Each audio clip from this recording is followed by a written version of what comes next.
Irashaimase! Hello and welcome to Fitaurus Kitchen. I'm your host, Chef Fitaurus. It's time once again for Shoot 'em Up Saturday, and on the menu this Saturday we have Vasara, a Japanese 2000 arcade classic available on consoles for the first time. What kind of taste will it have? Let's get cooking and find out. So Vasara originally released to Japanese arcades in the year 2000 from developer Visco. Fast forward to 2019, and courtesy of Qbyte Interactive, it's now available on all major platforms. So the PC, the Nintendo Switch, the Xbox One, the PlayStation 4, and then also, as a really awesome touch, the PlayStation Vita. Today we'll be looking at the Nintendo Switch version of Vasara, which is part of the Vasara Collection. And right off the bat, I can say, if you're at all interested in this series, the Vasara Collection is such an incredible value. I really can't go and recommend it enough. So let's dive into the main menu of the collection itself. So you here have the Vasara Classics, which under this menu is Vasara 1 and Vasara 2. Then Qbyte went the extra mile and they came up with this additional version of Vasara, modern take on it, Vasara Timeless, which is really interesting. There's also some options and extras, which include a gallery, a ranking mode, and then a tutorial. So under Vasara Classics, when you select that, you're taken to this screen here, and you can choose the usual standard mode, which is your widescreen with the gameplay in the middle, or you can play it in Tate either left or right. Really nice to have those features. Then you choose Vasara 1 or Vasara 2. As I mentioned, we'll be looking at Vasara 1 today. So this is the Switch version, so it does have you confirm your controls when you start up a particular mode, just something to keep in mind. Visco games. So one thing that's really interesting about these cutscenes, so they are subtitled in English, well, to an extent, which is interesting because the game was never formally released outside of Japan. Of course, you could have always imported the ROM, or rather actually the arcade board, but through normal channels this was not available outside of Japan. So it's interesting that they did go and subtitle some of it in English, although not necessarily the character names. Vasara! So let's go ahead and dive right in. So there are three characters we can potentially go and be. There's Yukimura Sanada, there's Keiji Maeda, and Saigo Magoichi. So we're going to start off by showing the game from the gameplay of Yukimura Sanada here. So Vasara is a historical fiction. Now let's get that in a second. So as far as the gameplay is concerned, it's your basic vertical scrolling shoot 'em up as far as the way your movement is.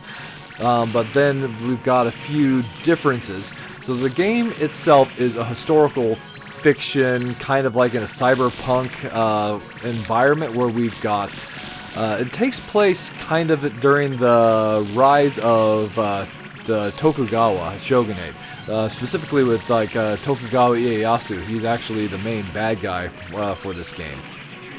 So we've got all this futuristic technology in an ancient or medieval setting. So we've got the ability to go and shoot our main weapon. We also have the ability to go and do a charged attack. And the charged attack is actually really awesome in this particular game.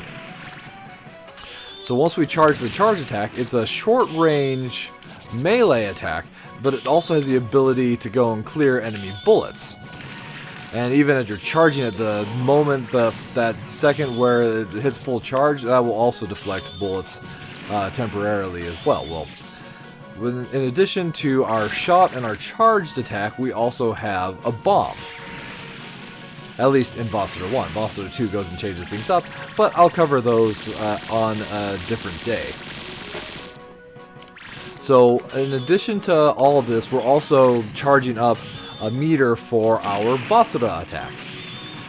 And the Vasara attack is basically a supercharged, powerful version of our melee. And in fact, under normal control configurations in Vasara 1, that was actually something that was like frustrating me, is if you go and have a fully charged Vasara attack but you don't want to use that attack, you don't actually have the option to not use it. But fortunately, this game does have the ability to set things to what it refers to as the timeless settings. And actually, let's dive into the settings real quick to go and show them off, because there's some that I think are really interesting here.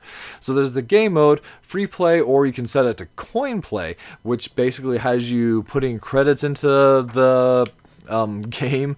It's kind of like you were putting credits into an arcade. Screen mode we've already covered, but one thing I think is super interesting about this arcade emulator is it has coin slot settings. So 1 coin is 1 credit, or 1 coin is 2 credits, or 2 coins 2 credits. All those kind of settings are really, really interesting, and something that's completely unnecessary, but it's great to have it there. Then you've got a lot of other standard settings: difficulty, life, bomb stock, all that. There was a little bit of frustration with the vibration, because initially I was trying to turn it off from this menu, and you can't do that from here. You need to turn it off from the main menu of the base game itself.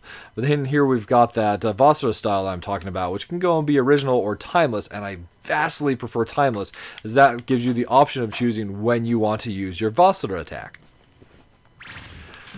So here we are at the first boss. So Vasara is a historical fiction. All these characters, well, in theory, like they existed in the history of Japan around the time of the rise of the shogunate.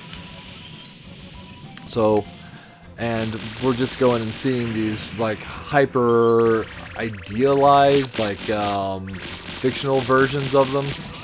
And that includes the character that we're playing as well. Sonata, like, was an actual, like, samurai that fought the Tokugawa shogunate during this time frame. Okay, so this is an interesting thing to go note. We have the ability to touch enemies. The only thing that will actually go and kill us are enemy shots. So that's something you can go and keep in mind. The game also employs grazing like mechanics, where you can go and get scores from grazing enemy bullets, and we have a super small hitbox, which when you're doing your character selection, that hitbox is shown, so you have an idea of where your hitbox is. I do wish that it was possible to see your hitbox at other points throughout the course of the game, but that's not necessarily included. So that is the end of the first stage. As you defeat these field generals and the major generals throughout the course of the stage, you'll go and collect these name placards, and it's you get more points at the end of the stage the more of these field commanders and generals that you've taken out. So each of the 3 characters will start with their own stage, and once you've finished the stages, you will move on to another one of the main characters' starting stages. Let's go ahead and quickly get a game over so we can go and show off a little bit of those other characters. So this is the starting stage for Magoichi, who happens to go and be one of the game's original characters. She didn't necessarily exist in history. She was just added in for the sake of the game itself.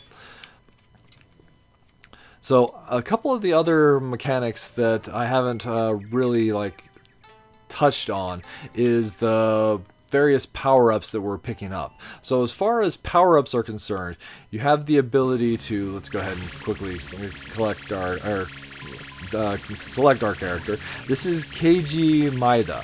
He's another character that did go and exist in history. So as we're attacking the enemies, we'll get the opportunity to pick up these P power-ups, which of course power up our base shot.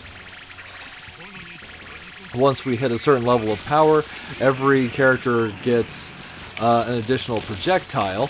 In the case of Maeda here, he goes and fires these spears, which will go and pierce through enemies, actually doing quite a bit of damage. He is the most powerful character. The character select screen has various stats displayed for the character strengths. There's also Bs, which we can go and get additional bombs. So Maeda is got 1 speed, so he's the slowest character, but he's got 3 for power. He's the most powerful character. I would definitely agree with that assessment. Sonata has 2 stars in both speed and power, so he's balanced. And Magoichi has 1 star in power, but 3 star in speed. She is by far the fastest character. And so they all have their advantages and their uses.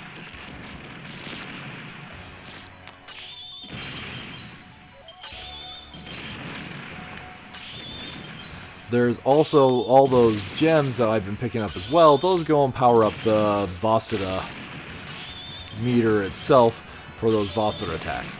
So for Maida's charge attack here, he goes and has this spear assault where he goes and has a spear attack that hits multiple times in front of him, and it's actually very, very useful against taking out both enemies, enemy bullets, and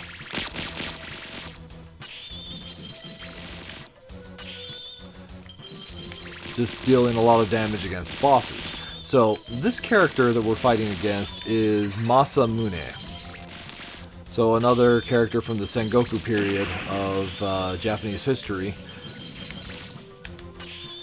that sees a rather idealized version of himself in this game. So let's go ahead and use our Vasara attack, a supercharged version of his spear attack.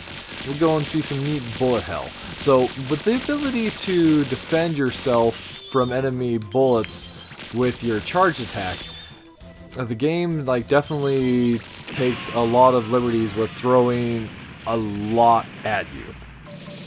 It's actually a fairly difficult bullet hell that way. So we actually did really good with collecting those enemy generals. So I'm gonna once again take a quick game over so we can go and finally show off the last character. So there is a total of 3 stages that you'll initially play through based off of which character you start as, and then you'll go through all the other stages based off of the character you're playing. The game has a total of 6 stages, so the first 3 stages will be dependent on which character you started as, and then you'll go through the last 3 stages in the same order regardless of which character you chose. So here's the last character we haven't taken, Saigo Magoichi. So as you can see there, her speed is the best, but her power is the lowest. So there we have it. That's Vasara served up for your enjoyment. Just real quick before I dive in there. So this is her charged attack. She has a neat flame attack that goes in circles around her, dealing damage to enemies and also providing a pretty decent shield from enemy shots. So, as I was mentioning before, I feel like the Vasara Collection is a great bargain and well worth picking up. At a $10 price point, the amount of game you get here is just insane. The great value. Can't go and stress that enough. So let's talk a little bit about the plus and minus flavors I feel the game has, though. So as far as minus flavors are concerned, I do wish there were a few more movement options. The ability to have maybe a focus where you could go and see your hitbox, since the game does have a graze mechanics, and it would help to go and just learn where we can go and squeak by bullets just a little bit better in my mind. There's also the fact that the game does go and difficult spike quite a bit towards the end. It is an arcade title, and towards the end it just feels like it's being nothing but a quarter, or in the case of the Japanese game, 100 yen eater. And then I do have some problems with the ranking system. So if you're going and doing the online ranking, you're only going to go and see the top 10 ranks visible. And I thought that was a really weird choice, since it doesn't go and show where your score is among the ranking unless you're one of the top 10. But as far as like plus flavors are concerned, I really love the historical fiction and the like cyberpunk, steampunk-esque feel of the game. All that this awesome like technology, the fact that we're going and riding hover bikes and like fighting with like samurai swords in feudal Japan. And then, as I've mentioned a couple times, I just think like the collection that they put together here is really such an awesome deal, and that by itself goes and makes this a title that's well worth picking up. So let's get in there with this boss and like hit him with a whole bunch of bombs. So that'll just about wrap it up for this week's episode of Shoot 'em Up Saturday. As always, I want to thank you so much for coming out and joining me this week, and I look forward to seeing you again next week.